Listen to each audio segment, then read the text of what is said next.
안녕하세요. 부동산 책 읽어주는 브리니입니다. 오늘은 나의 돈 많은 고등학교 친구 두 번째 시간입니다. 영철의 내 집 마련 65페이지부터 읽도록 하겠습니다. 영철은 혼자서 점심 식사를 한다. 광수의 성공에 알 수 없는 기분에 사로잡힌다. 지금은 누구와도 같이 밥 먹을 기분이 아니다. 증권 앱은 눌러볼 용기조차 나지 않는다. 답답한 마음에 회사 근처에 있는 점집에 간다. 동료들이 용하다고 했던 곳이다. 내가 이런 곳에 갈 줄이야. 이제까지 다 미신이라고 생각해 왔지만 발길은 그쪽을 향해 있다. 어느새 화려한 한복에 짙게 화장을 한 무당 앞에 다소곳이 앉아 있다. 아니, 뭐 하다가 이제 왔어? 방석에 앉자마자 왜 이제 왔냐고 한다. 흙이 부족해. 나무도 부족해. 쯔쯔쯔쯔쯔쯔. 네? 자네 얼굴에서 부족한 게 보여. 왜 이렇게 힘들게 살아왔어? 갑자기 이 한마디에 영철의 마음이 뭉클해진다. 그동안 누구에게도 받지 못한 위로를 한복 입은 누님이 해주고 있다. 저 누님의 진심 어린 눈빛이 영철의 심장을 관통한다. 자네 어디 사나? 분당 삽니다. 에휴, 여태까지 살면서 바람 잘 날이 없었지? 네. 이유가 뭐냐 하면 자네는 이미 물이 많아서 여기 탄천 근처에 있으면 안 돼. 수맥을 피해야 해. 주식으로 망한 것도 아직까지 내 집 하나 없던 것도, 자고 일어나면 뻑적지근했던 것도 다 이유가 있었구나. 모든 사람은 기운과 성질이 다르기 때문에 자기한테 맞는 집에 살아야 안 될 일도 잘 된단 말이야. 아, 그렇군요. 그래서 제 인생이 이것밖에. 자네한테 재물운과 명예운이 다 따르려면 지금 집에서 살면 안 돼. 물과 멀리 떨어진 곳에 가야 흉한 것들을 피해갈 수 있어. 어디로 가야 하나요? 혹시 추천해 주실 만한 곳 있으십니까? 산 쪽으로 가는 게 좋아. 깊고 깊은 산이 아니라 물과 멀리 떨어져 있는 집 뒤로 나무가 많은 곳이면 돼. 그렇게 이사를 하게 되면 제 아이가 학교를 다니고 있어서 차로 멀리 왔다 갔다 하거나 전학을 가야 할 것 같은데요. 떼끼 이 사람, 자네 자식도 인생 꼬이게 할 텐가? 흙과 나무가 부족한데 물가에 살면 물이 넘쳐서 산사태가 일어나는 거야. 적은 양의 흙에 물이 많이 섞여 버리면 쌓아 올리기도 힘들고 여태까지 쌓은 공들도 한 번에 와르르 무너져 내려. 누님이 갑자기 소리를 쳐서 놀라긴 했으나 진정으로 나를 걱정해 주는 것 같다. 현금이 없어서 카드 결제를 한다. 10%를 추가로 달라고 한다. 평소 같았으면 아까웠을 텐데 오늘은 이상하게 아깝지가 않다. 밖으로 나오니 청계천이 보인다. 내가 이 회사에서 안 풀리는 것도 저기 흐르고 있는 청계천 때문인가? 별의별 생각이 다 든다. 커피를 한 잔 테이크아웃해서 광화문 거리를 걷는다. 맞은편에서 오는 사람들이 밝게 웃고 있다. 같은 계열사지만 별로 동질감이 느껴지지 않는다. 다들 동료들과 잘 어울리면서 회사 생활에 만족해하는 것 같다. 나만 불만족스러운가? 왜지? 왜 나만? 여기 잠깐만 들렀다 가요. 어떤 아주머니가 쇼핑백을 들이밀면서 내 팔짱을 낀다. 잠깐만 들어갔다 가요. 한 번만. 간절한 부탁조의 말투에 나는 끌려간다. 타운하우스 분양 사무소. 아이고, 선생님, 안녕하십니까? 들어오십시오. 설명 잠깐만 들으시면 됩니다. 얼굴에 기름기 가득한 아저씨가 나를 테이블로 끌고 간다. 경기도 광주에는 타운하우스입니다. 일반 단독주택의 단점을 싹 다 보완했습니다. 답답한 도심 속 삶에서 벗어나 자연을 벗삼아 살아가기엔 더할 나위 없는 곳입니다. 얼마 후에는 이쪽으로 진입도로가 날 예정이고 근처에는 골프장이 조성되어 있어 기본적인 조망이나 교통 여건이 너무 좋죠. 장기적으로 이쪽의 가치가 고공행진을 할 것 같습니다. 실례지만 어디 사시나요? 아, 분당에 삽니다. 그런데 저희 아이가 학교에 다니는데 좀 멀 것 같은데요. 아이고, 분당 사셨군요. 분당은 차로 20분이면 갑니다. 아파트 층간소음 때문에 이사 오시는 분들이 정말 많습니다. 그런데 대부분 전문직이시더라고요. 자녀를 위해서라면 20분 라이딩 하는 것 정도는 아무렇지 않게 생각하시죠. 영철은 팸플렛에 나와 있는 지도를 본다. 주변이 강이나 하천이 없다. 뒤에는 산이다. 흙과 나무가 많다는 뜻이다. 마음이 미세하게 흔들린다. 아파트는 주차할 자리도 찾아야 해서 불편하지 않습니까? 여기는 주차 공간이 두 대나 마련되어 있어서 현관문 코앞에 딱 대고 바로 집으로 들어가시면 됩니다. 또 공용 게이트가 있어서 입주민 아니면 아무도 못 들어옵니다. 보안에도 아주 신경 썼죠. 하하하하. 네. 저희가 샘플로 꾸며놓은 곳이 있으니 한번 둘러보시죠. 한쪽에 있는 모델하우스 공간을 본다. 아늑하다. 안 그래도 영현이 한번 뛰지 말라고 하루에 10번은 말하고 있는데 정말 딱이다. 주방은 1층에, 안방은 2층에 있어서 음식 냄새 걱정도 없을 것 같다. 영현이의 친구들도 모두 전문직 자녀들. 오호라, 그럴싸하다. 마음이 격렬하게 흔들린다. 머리는 어느새 한쪽 방향으로 회전하고 있다. 좋은 곳이다. 투자 가치가 있다. 부자가 될 수 있을 것이다. 루나 바이오 헬스케어와는 완전히 다른 결과를 가져다 줄 것이다. 머릿속 스위치가 다시 한번 딸깍 켜진다. 그렇게 영철은 타운하우스를 계약한다. 오늘은 콘크리트 타설을 하는 날이다. 현장에는 레미콘 트럭들이 길게 줄을 서서 엉덩이를 빙글빙글 돌리고 있다. 갑자기 폭우가 쏟아지기 시작한다.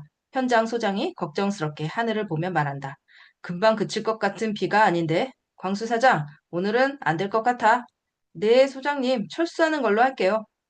그렇게 현장 소장과 의논한 광수는 인부들에게 철수를 지시한다. 스마트폰으로 레미콘 트럭을 찍던 영철은 투덜거린다. 기상청 진짜 왜 이래? 영철아, 파전이나 먹으러 가자. 나 막걸리는 못 마신다. 회사 다시 들어가 봐야 해. 광수는 알았다는 듯이 영철의 어깨를 툭툭 치며 공사장 뒤편에 있는 작은 파전집으로 간다. 이모, 여기 된장찌개랑 해물파전 하나씩이요. 광수는 능숙하게 주문을 한다. 자주 와서 능숙한 건지, 가격에 신경을 쓰지 않아서 능숙한 건지 모르겠다. 플렉스라는 게 이런 건가? 가격 따위는 신경 쓰지 않는 자신감. 영철은 자신의 페르가모 펠트가 초라해 보인다. 보글보글 끓고 있는 된장찌개가 나온다. 오징어가 가득 올려진 해물파전도 바로 뒤이어 나온다. 파전을 젓가락으로 찢는다. 불규칙하게 찢어진다.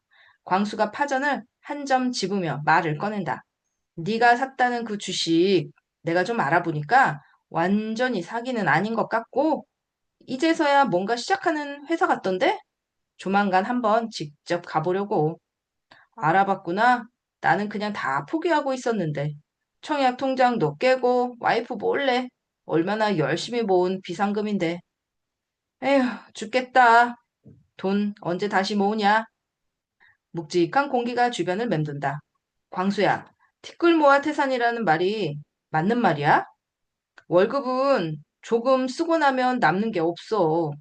진짜 쥐꼬리만큼 남는데 그거 모아서 집 사고 투자하고 노답이다. 티끌을 아무리 모아도 티끌이지. 훅 불면 휙 날아가 버리니까. 이 자식이 지금 놀리나? 광수가 말을 이어간다. 그런데 티끌을 불리면 태산이 돼. 응? 불린다고? 투자를 말하는 거야? 맞아. 하지만 더 중요한 게 있어. 뭔데? 광수는 국자로 된장찌개를 펴서 영철의 앞접시에 덜어준다. 특히 두부를 많이 준다. 광수는 충고하는 것처럼 들리지 않도록 애쓰며 말한다. 사람들은 투자를 무슨 제비뽑기처럼 당첨이 아니면 꽝이라고 생각해.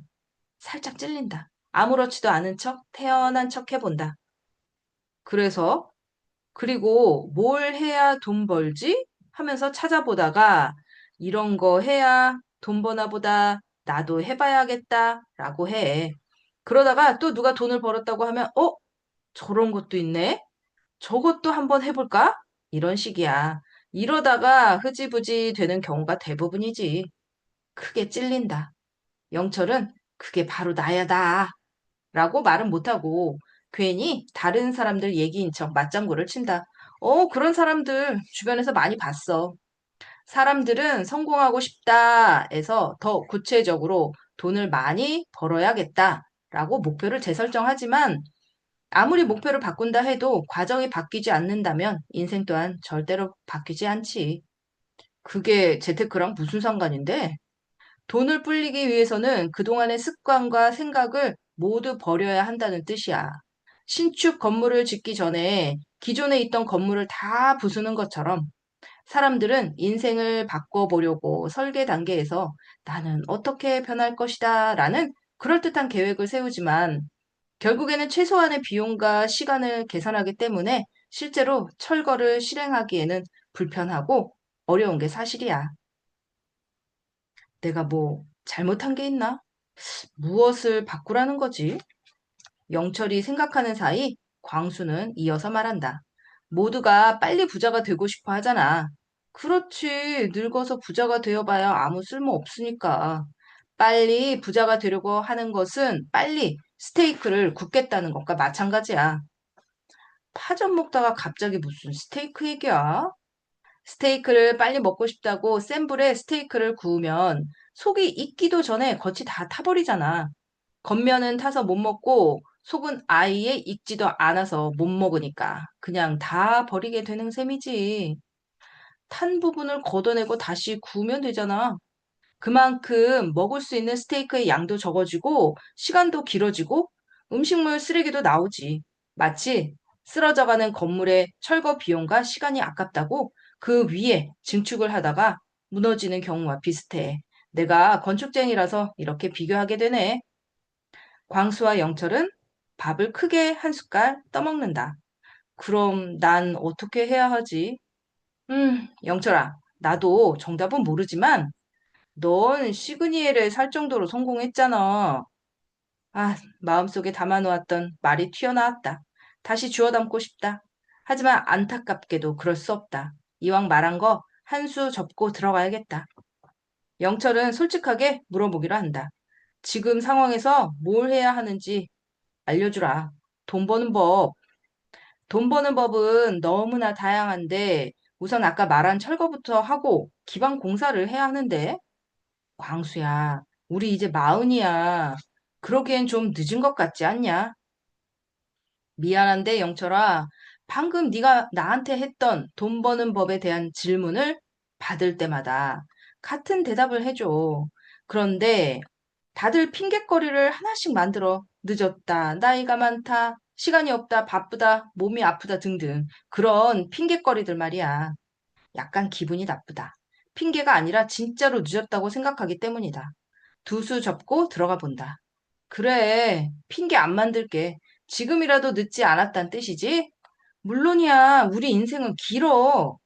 영철은 속으로 인생이 길기는 짧기만 하지. 라고 생각한다. 그럼 그동안의 나를 철거하고 기반 공사를 한다. 구체적으로 어떻게 하는 건데? 원래 가지고 있던 상식을 깨야 해. 티끌은 아무리 모아봐야 티끌이고, 티끌을 불려야 태산이 되는 것처럼. 그래, 한번 깨줘. 세수 접고 들어간다. 다 내려놨다. 내 앞에 있는 사람이 고등학교 친구가 아니라 우연히 만난 시그니엘 주민이라고 생각하니 한결 마음이 편해진다. 광수는 잠시 생각하다가 입을 연다. 사람들은 월급이 오르면 더 풍족해질 거라고 생각하지만 사실 그렇지 않아. 월급이 올라도 여유로워지지 않는다니? 월급이 오른 만큼 세금도 늘어나기 때문이야. 월급이 오른 만큼 소득세나 각종 세금은 늘어나잖아. 하지만 세금을 제외하고도 통장에 들어오는 돈은 더 많아지는데 한계가 있어. 그리고 모두들 현재의 상황이 영원히 유지될 거라고 믿는데 현실은 그렇지 않아. 버는 만큼 소비도 올라간 상황에서 생각보다 빨리 은퇴라는 것을 맞이하지. 그럼 현재의 소득이 없어졌을 때를 염두에 두라는 거지? 맞아. 소득이 없어졌을 때를 대비하기 위해서 바로 자산이라는 대비책을 세워야 해. 티끌을 불려야 태산이라는 뜻이 월급을 불려서 자산을 만들라는 뜻이야. 음, 자산이 없으면 은퇴도 못하고 여기저기 직장을 찾아다니면서 평생 일만 하다가 생을 마감하게 되는 거지. 더 안 좋은 사실은 나이 먹고 새로 구하는 직장의 소득은 젊을 때 받던 월급보다 훨씬 줄어들게 되지만 물가와 세금은 훨씬 더 많이 올라가 있는 상태라는 거야. 요즘 점심값이 너무 오르기는 했어. 그래도 못 사 먹을 정도는 아니니까. 하지만 자산은 8천만 원에서 만 원으로 가는 게 아니야. 8천 원에서 만 원으로 가는 게 아니야. 8억에서 12억으로 훌쩍 뛰어오르지. 자산이라는 열차에 탑승하지 못한 사람들은 그제야 투기꾼들에 의해 생긴 거품이라고 비난하며 그 자산 열차가 탈선하거나 역주행하기를 기도해. 실제로 역주행하는 경우도 있지 않나? 역주행을 할 때는 좋은 가격대에 살 수 있는 기회가 와도 놓치는 경우가 많아. 영원히 역주행할 줄 알고 아무것도 못하게 되는 경우가 대부분이야. 우리가 상식적으로 알고 있는 안전한 자산들은 최소 인플레이션만큼 올라가게 되어 있어. 정확히 표현하자면 인플레이션으로 화폐 가치가 하락하는 거지. 그럼 자산 가치가 하락할 때가 매수하기 좋은 타이밍이라는 거야? 굳이 하락할 때가 아니더라도 기회는 얼마든지 있지만 하락할 때 더 기회가 많은 것은 사실이야. 공포에 사서 환희에 팔아라 라는 말이 괜히 있는 말이 아니야. 어렵다. 떨어질 때는 진짜 못 잡겠어. 그 떨어질 때가 칼의 손잡이인지 칼 나를 잡을 것만 같거든. 맞아, 맞아. 쉽지 않아. 돈을 버는 행위 자체가 감정적이기 때문에 그렇지 뭐. 그건 무슨 말이야? 사람들은 자신이 균형론자라고 생각하지만 사실은 한쪽으로 치우쳐져 있어. 그래서 보고 싶은 것만 보게 되고 믿고 싶은 것만 믿게 되는 게 현실이야. 어떤 자산이 싸다면 왜 싼지 알아봐야 하고 비싸면 왜 비싼지 알아봐야 해. 그런데 싸다는 이유만으로 덜컥 사거나 반대로 싼 것은 비지떡이라는 생각 때문에 무조건 사면 안 되는데 비합리적인 판단을 내려서 그래, 그렇지. 이런 생각이 본질을 흐리게 만들어. 영철은 그동안 자신이 감정적인 투자자였나 생각해 본다. 광수가 말을 이어간다. 감정적으로 하는 투자는 사실 게임이야. 광수는 도박이라는 단어 대신 게임이라는 단어로 순화시킨다. 영철은 그동안 자신이 게임 플레이였나 생각해 본다. 남은 파전을 한 점씩 먹는다. 영철이 말한다. 사실 그동안 월요일 오전이 오는 게 두려웠어. 출근 압박 때문이야? 아니, 주식장이 다시 열려서 오전 9시가 되면 장이 열리고 깜빡거리는 파란불과 마주해야 한다는 게 솔직히 이런 말 하기는 좀 그런데 괜찮아. 정신 번쩍 드는 말 좀 해줘. 대부분의 사람들은 열등감으로 투자를 해. 돈을 벌어보겠다는 일종의 소망 아닌가? 가까운 사람이 부모에게 재산을 물려받았다거나 주식이나 부동산으로 대박을 터뜨렸다거나 몇십억짜리 연봉을 계약했다거나 그런 소식을 들으면 내재되어 있던 열등감이 더욱 솟구쳐 오르지. 영철은 광순의 집에 처음 들어설 때의 감정이 떠오른다. 뭐라고 대답을 할 수가 없다. 광수는 이어 말을 한다. 열등감일 수도 있고 박탈감일 수도 있지만 그런 감정에 이끌려 하는 투자는 이기기가 쉽지 않아. 요즘 젊은 친구들은 그렇게 많이들 하더라. 그 젊은 친구들은 영철 본인도 포함되어 있다는 걸 알고 있다.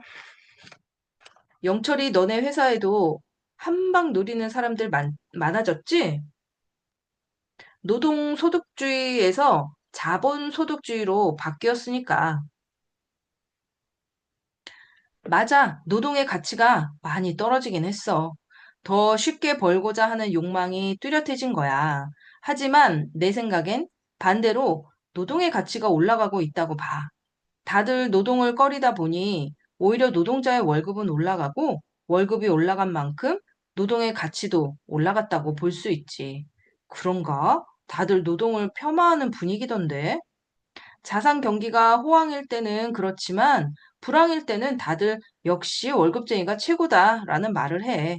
그러면서 소득에 맞춰 살려고 머리를 써보지만 사실은 소득을 늘리는데 시간을 더 할애해야만 노동의 대가를 바탕으로 저렴해진 자산을 살 수 있거든. 대부분의 부자들은 노동과 자산에 치우치지 않고 각각의 장점을 활용하고 있어. 자산이라는 것을 모르는 영철은 노동이라는 것조차 이해하기 어렵다. 무엇이 돈을 만들고 무엇이 부자를 만드는지 알고 싶지만 된장찌개와 파전은 아까 다 먹었다.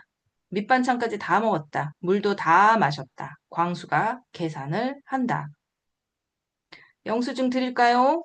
아니요, 괜찮습니다. 잘 먹었어, 광수야. 이번 주 토요일에 우리 집에 올 거지? 금요일이다. 내일은 광순의 가족이 놀러 오기로 한 날이다. 그 집만큼은 아니지만 그래도 그럴듯한 집을 보여주고 싶다. 얼른 집으로 가서 준비하고 싶다. 갑자기 비가 내린다. 영철은 비 때문에 잔뜩 막힌 도로를 뚫고 집으로 향한다. 주택 단지 근처까지 오니 아들 영현이 우산 없이 비를 맞으며 터벅터벅 오르막길을 오르고 있다. 영철은 영현 옆에 차를 세우고 창문을 살짝 내린다. 영현아, 타! 영현은 옆을 힐끔 보더니 다시 앞을 보고 걷는다. 뭐지? 왜 안 타는 거야? 차를 조금 더 앞으로 이동한 뒤 창문을 더 내린다. 영현아, 어서 타! 영현은 듣지도 않고 걷는다. 왜 저래? 영철은 재빨리 집에 차를 대고 우산을 들고 영현을 마중하러 간다. 타라니까 왜 안 타? 영철은 영현에게 우산을 씌워준다. 흠뻑 젖은 영현은 울먹거리며 말한다. 저더러 촌동네 산다고 놀려요. 여기가 무슨 촌동네야? 우리처럼 이런 집은 아무나 사는 게 아니야. 다리 튼튼한 사람만 사는 거겠죠. 학교 끝나고 친구들하고 놀고 싶고 학원도 다니고 싶은데 저만 버스 타고 멀리까지 오느라 못 어울리잖아요. 나중에 친구들 다 초대하자. 우리 집이 얼마나 좋은지 보여주자. 응? 영철이 영현을 달래본다. 집에 도착해서 몸을 말리고 나니 비는 더 거세게 내린다. 텔레비전에서는 홍수가 났다는 뉴스가 나온다. 높은 곳에 위치한 영철의 집은 홍수가 날 가능성이 없다. 가슴이 뜨거워진다. 와하하, 너 놀렸던 애들 집 다 잠겼을 거야. 이렇게 언덕에 있는 곳에 살아야 한다니까. 뜨거운 가슴에 소유자 영철의 이마에 차가운 기운이 느껴진다. 뭐야 이거? 톡, 톡톡톡톡톡톡. 천장에서 물이 떨어진다. 물이 샌다. 영철은 양동이를 찾으러 주방으로 간다. 영현은 더 실망한 표정으로 방으로 들어간다. 다음 날 아침, 비는 언제 그랬냐는 듯 그쳤다. 영철은 그나마 가까운 부동산으로 가서 동네에서 방수 처리 잘하는 업체를 소개받는다. 요즘 타운하우스 시세는 어떻게 되는지 궁금해진다. 사장님, 저 위에 있는 타운하우스 말이에요. 요즘 시세가 어떻게 되나요? 최근 거래가 된 게 어디 보자. 공인중개사가 안경의 중간 부분을 검지손가락으로 올린다. 그 시간이 길게만 느껴진다. 4억에 거래됐네요. 네? 아니, 저 뒤에 있는 거 말고요. 이쪽에 바로 보이는 거요. 네, 맞아요. 4억. 저기 사세요? 네. 분양받으셨구나. 분양가가 얼마였더라? 아, 그게 파시게요? 아, 아니요. 팔고 싶으면 연락 주세요. 그런데 다른 집도 내놨는데 보러 오는 사람이 6개월째 없어요. 아, 네, 알겠습니다. 안녕히 계세요. 영철은 급히 뛰쳐나온다. 전세금 빼고 왕창 대출받아 7억 원에 분양받은 타운하우스가 반토막이 나다니. 천장에서는 비가 새고, 통장에서는 돈이 새고, 마음에서는 슬픔이 샌다. 이놈의 손절 인생. 뭐만 했다 하면 마이너스. 내 손모가지를 그냥 콱! 자신을 원망하며 언덕길을 올라간다. 기분 때문인지 끝이 보이지 않는 히말라야 산맥을 오르는 것 같다. 왜 떨어졌을까? 무엇이 문제일까? 왜 시세가 반토막 났는지 오늘부터 샅샅이 알아봐야겠다. 집 앞에 거의 다 왔을 무렵 발에 물컹한 게 밟힌다. 개똥이다. 여기 타운하우스에 사는 사람들은 세대당 최소 2마리씩 키운다. 작은 개도 아니고 큰 개다. 24세대가 있으니 최소 48마리는 되는 셈이다. 옆에 있는 바위에 신발을 문지르며 붙어있던 똥을 걷어낸다. 첫 번째 단점 발견. 똥을 아무데나 싸는 개가 많다. 이웃 주민이 개 2마리를 산책시킨다. 설마 저 개가 싸질러 놓은 건 아니겠지? 두 마리 중 한 마리가 짖는다. 올, 올, 올! 그러자 다른 세대에 있던 개들도 같이 짖는다. 동네가 개소리 판이다. 개 환장 파티다. 두 번째 단점 발견. 똥도 아무데나 싸고 시끄럽게 지저대는 개가 많다. 집에 들어간다. 신발을 벗고 들어가려는데 하얀색 타일 바닥 위에 벌레들이 죽어 있다. 징그럽다. 날씨가 쌀쌀한데도 불구하고 벌레가 있다. 세 번째 단점 발견. 개도 많은데 벌레까지 많다. 주방으로 간다. 고기 냄새가 가득하다. 아내가 고기를 구웠나 보다. 아니다. 아내는 마트에 갔는데 발코니 창문 너머로 살펴보니 저쪽 집 마당에서 연기가 모락모락 피어오른다. 바베큐 파티를 하나 보다. 주차장이 가득 차서 길거리 한쪽에 차들이 줄줄이 서 있다. 손님들이 많이 온 것 같다. 고기 냄새가 온 동네를 가득 채운다. 그 바베큐 연기가 그대로 집으로 들어온다. 창문을 닫으려 하는데 이미 닫혀 있다. 네 번째 단점 발견. 냄새는 산소보다 진하다. 2시간 뒤에 광순의 가족이 도착한다. 청소기로 현관 타일에 떨어져 있는 벌레를 깨끗하게 치운다.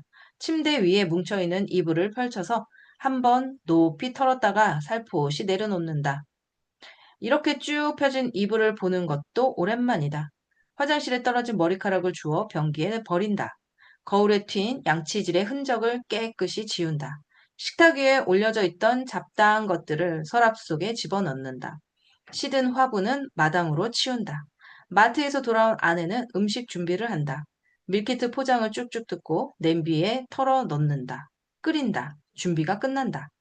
영철은 마당에서 광수가 오는지 살펴본다. 저 멀리 흰색 그랜저가 높은 언덕을 힘차게 올라오고 있다. 벤츠라면 쉽게 올라왔을. 아, 제발 이런 생각 좀 그만하자. 처음에 이사 왔을 때는 걸어서도 충분히 올라올 만 했는데 요즘은 차로도 올라오기가 버겁다. 스키장 상급자 코스를 거꾸로 올라가는 기분이다. 눈이 오면 진짜 스키장이 될 것 같다. 아, 다섯 번째 단점 발견. 눈 오면 갇혀버린다. 단점이 많긴 하다. 왠지 더 나올 것 같은데 치명적인 것을 발견할 것 같아서 그만두기로 한다. 광순의 가족이 도착한다. 주차장 한쪽에 주차를 하고 가족들이 모두 내린다. 반갑게 인사하고 깨끗하게 정리한 집으로 들어온다. 겉옷을 받아서 옷걸이에 걸고 음식이 준비된 식탁으로 바로 향한다. 영현과 광현은 안면이 있어서 그런지 이제 어색함도 없다. 모두 맛있게 식사를 한다. 식사가 끝나고 광수와 영철은 마당으로 간다. 잡초들이 무성하게 자라있다. 광수가 쭉 둘러보면서 말한다. 이런 집에 사는 게 한때는 로망이었는데 지금은 엄두가 안 나. 관리를 잘 못해서. 로망이라니 흐뭇하다. 여기는 시그니엘에는 없는 마당이 있다. 갑자기 광수가 묻는다. 여기 사서 들어온 거야? 광수가 민감한 질문을 아무렇지도 않게 한다. 너무 무덤덤하게 말해서 오히려 불편하지 않다. 분양받았어. 광수는 마당에서 보이는 맞은편 집과 옆집들을 쭉 둘러본다. 그때 영철의 아내가 옆으로 오더니 말한다. 집값이 반토막 났어요. 제가 그냥 아파트 살자고 했는데. 광수는 재빠르게 영철이 주식과 부동산으로 날린 금액을 대충 계산한다. 영철아, 그냥 팔고 당분간 전세나 월세로 살아. 영철은 대답이 없다. 아내 앞에서 모욕을 당한 느낌이다. 영철 아내가 말한다. 그래야겠죠? 지금이라도 팔아야겠죠? 네, 재수 씨. 오다가 보니까 이 근처에 타운하우스 다세대 빌라 같은 게 너무 많이 지어지고 있어요. 팔리려나 모르겠어요. 이 자식은 왜 와이프 앞에서 그딴 말을 나 혼자 있을 때 하지. 이 사람이 갑자기 이사를 가겠다는 거예요. 여태까지 아파트에서 잘 살았으면서 속상해요. 아내는 다시 집 안으로 들어간다. 영철은 눈을 흘낏거리다 광수에게 물어본다. 이거 팔릴까? 아니, 단호하다. 어떡하냐? 나 주식도 부동산도 뭐 하나 제대로 되는 게 없다. 음, 오늘 봤는데 단점이 몇 개 있더라고. 벌레도 많고, 개똥도 많고, 옆집에 냄새나 소음 그대로 다 들어오고, 언덕도 높고. 아, 그게 본질은 아니고, 다른 이유가 있어? 황금성이 안 좋아. 황금성이 좋다는 뜻은 언제든 내 것을 사줄 사람이 있다는 거고, 그만큼 대기 수요가 있다는 뜻이야. 그런데 여기는 이런 비슷한 집들이 많이 생기고 있을 뿐더러, 일반적으로 타운하우스보다는 지하철, 학교나 마트, 다른 편의시설이 가까운 아파트를 선호하지. 특히 자녀가 있으면 학교나 학원 갔다 왔다 하기에도 아파트가 편하니까. 그래도 여기는 공기 좋고 자연 친화적이잖아. 광수는 아무 말도 하지 않는다. 숨을 크게 들이마시고 길게 내뱉는다. 광수는 먼 산을 바라본다. 공기 좋네. 공기만 좋네. 라고 들린다. 영철은 광수의 눈치를 슬금슬금 보다가 자존심을 굽히고 물어본다. 여기 팔아야 될까? 부동산은 딱 두 가지만 기억하면 돼. 황금성과 입지. 영철은 부동산 중개소에서 들은 말이 생각난다. 보러 오는 사람이 6개월째 없어요. 황금성이라는 말이 이제야 무슨 뜻인지 알 것 같다. 영철이 생각에 잠긴 사이 광수가 덧붙인다. 입지가 좋으면 황금성도 좋기 마련이지. 영철은 생각한다. 그럼 여기는 입지가 안 좋다는 뜻인가? 아니야. 내가 여기 온 근본적인 이유는 수맥을 피하고 흙의 전기를 받기 위해서야. 나를 임원으로 만들어줄 대자연의 전기.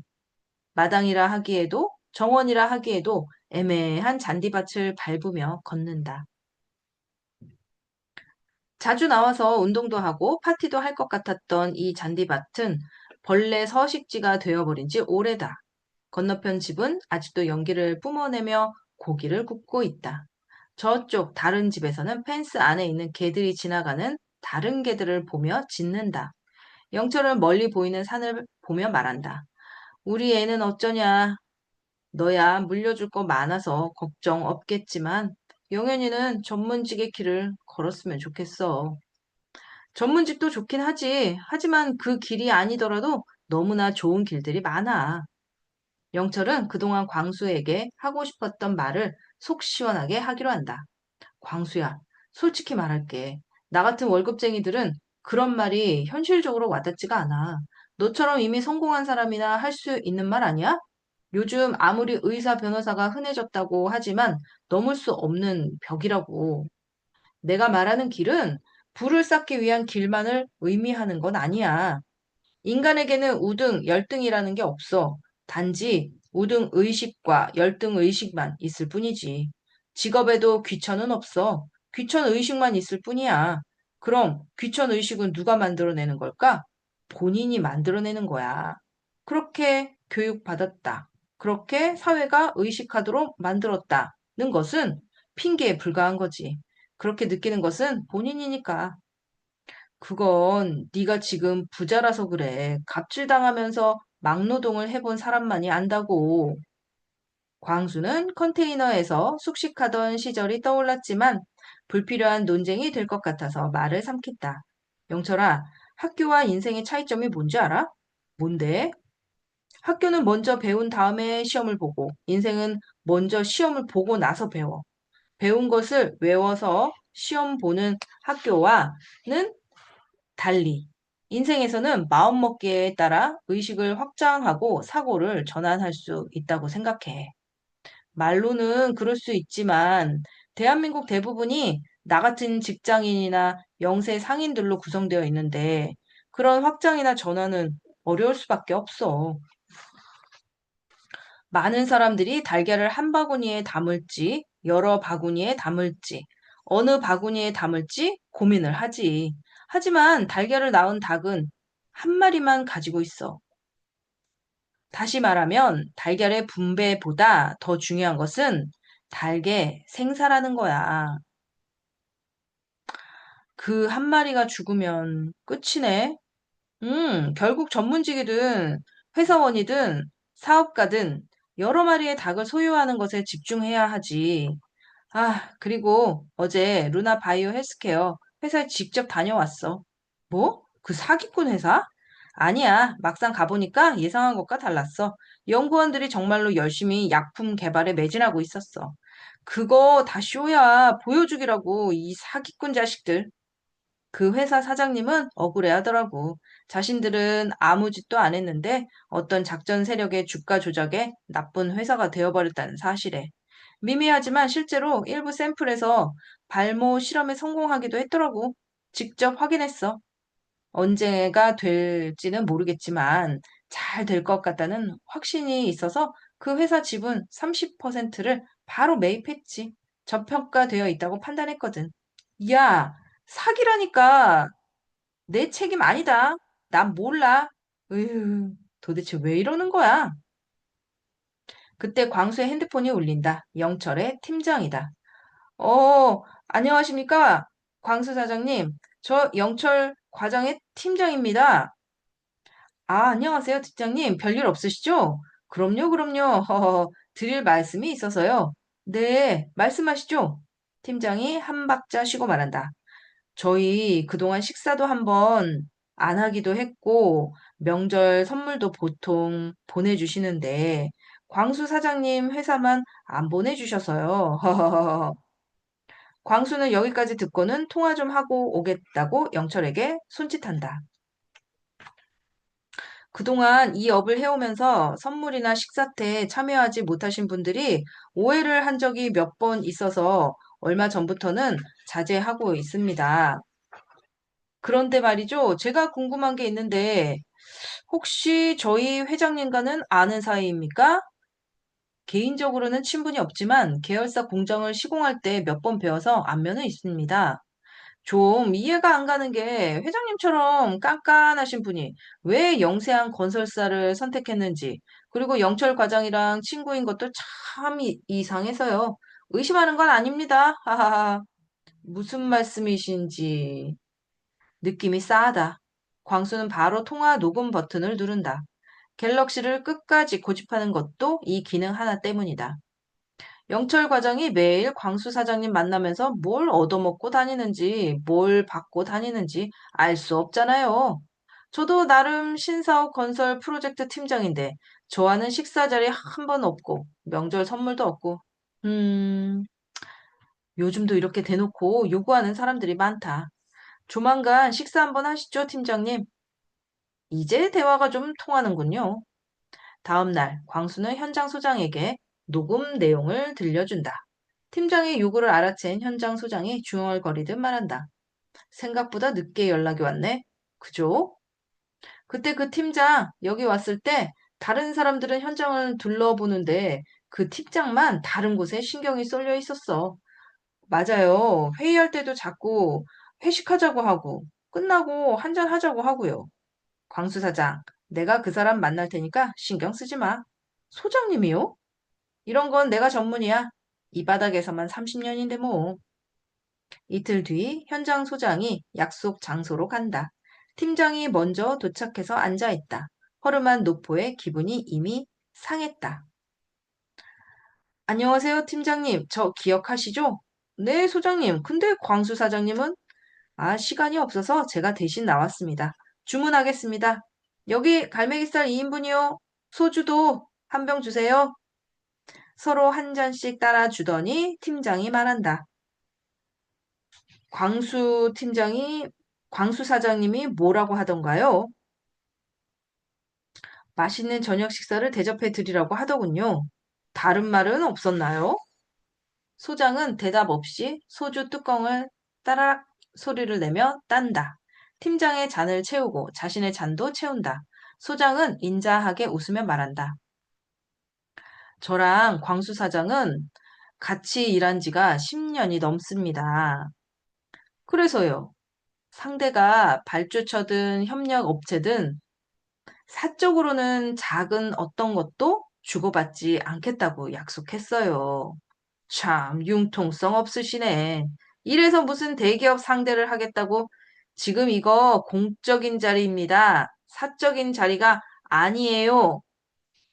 팀장은 소주를 빠르게 털어넣는다. 소장 근처에 있던 소주병을 잡고 자신의 잔을 꽉 채운다. 팀장님, 회장님도 아마 저와 같은 뜻일 겁니다. 이봐요, 소장님. 제 뜻이 곧 회장님의 뜻이에요.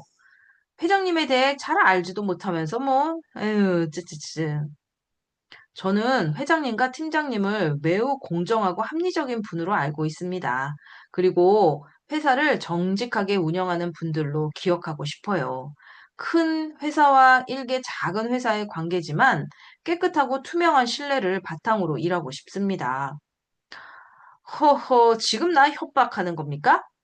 댓글 안 걸고 순순히 봐주니까 만만하죠? 어디 한번 클레임 제대로 걸어볼까요?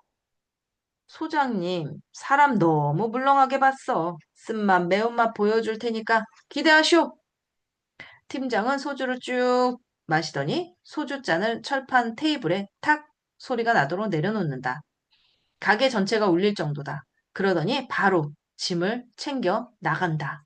소장은 미동도 없다. 무언가를 해야 할지 말아야 할지 고민하다가 결정을 내린 것 같다. 오늘은 97쪽까지 읽도록 하겠습니다. 들어주셔서 감사합니다.